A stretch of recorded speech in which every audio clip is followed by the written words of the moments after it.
Chess is a game of many opportunities. There is a big difference between a losing position and actually losing the game. A losing position is a position with best play from your opponent. You will lose the game. When you are in a losing position, your job is to create as many problems for your opponent as possible.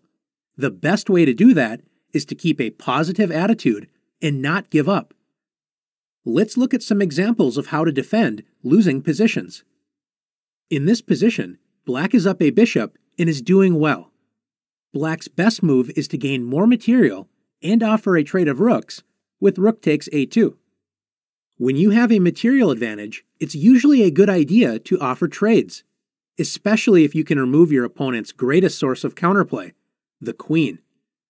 For this reason, Black plays queen to f6, skewering the white queen to the unprotected rook on a1. In general, the losing side wants to keep things complicated and to avoid trades, especially the most powerful piece, the queen. White finds a clever idea with queen takes d6. White captures a pawn and offers the rook on a1.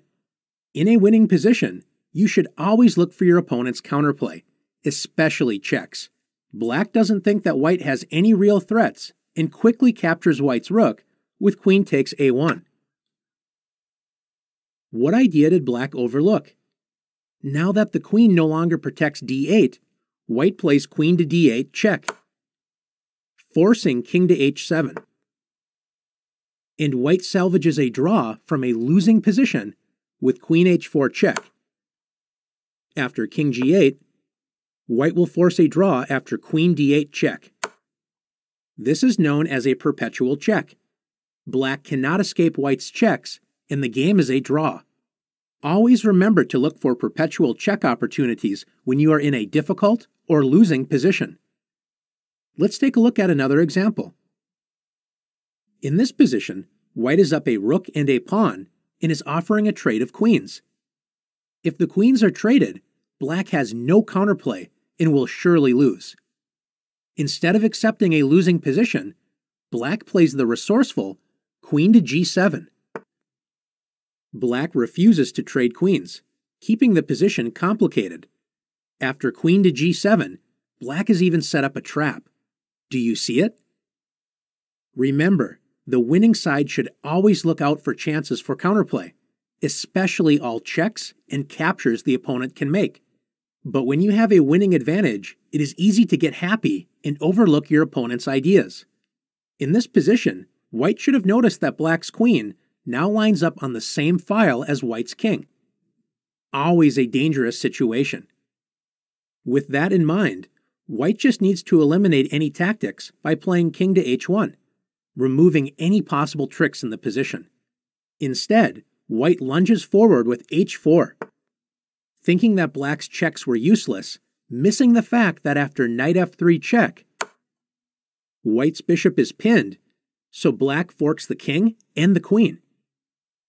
It is easy to get discouraged when you throw away a winning position, but it is important to focus on what you can do now and not worry about the past.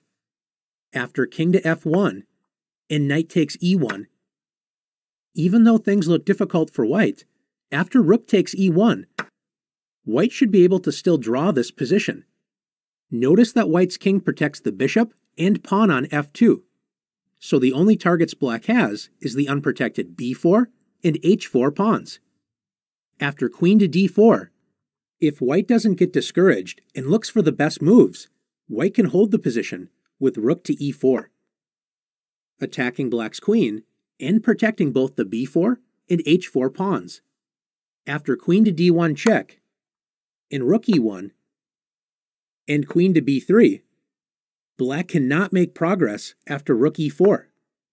All of White's pieces protect each other.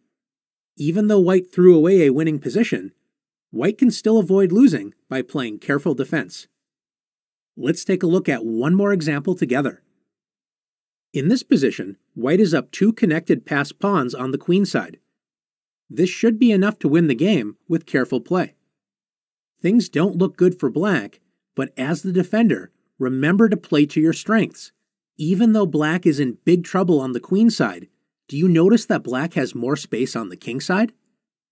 Black creates a problem for white to solve after queen to h4.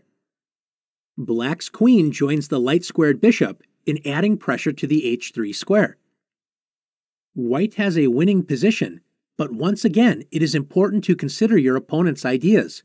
White should play bishop to f1, protecting white's kingside and eliminating black's chances of a counterattack.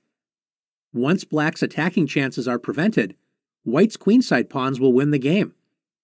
Instead of finding the defensive move that should win the game, white is too excited and rushes forward with b7. Pushing the pawn forward, ready to promote the pawn on the next turn, completely overlooking black's powerful bishop sacrifice, bishop takes h3. White's winning position is now completely losing. Black's threat of bishop takes g2, discovering the queen's check, is too powerful.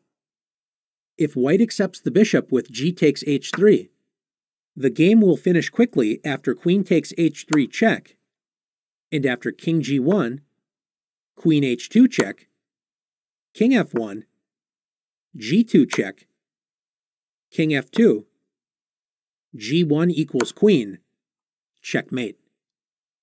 If white tries to give the king an escape square on e2 with bishop to d3, black's kingside pressure will be too much to handle after bishop takes g2 check, king takes g2, and queen h2 check.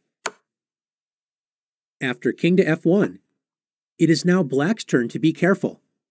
One of the most dangerous moments in a chess game is when you are on the verge of winning. Make sure to double-check your opponent's counterplay.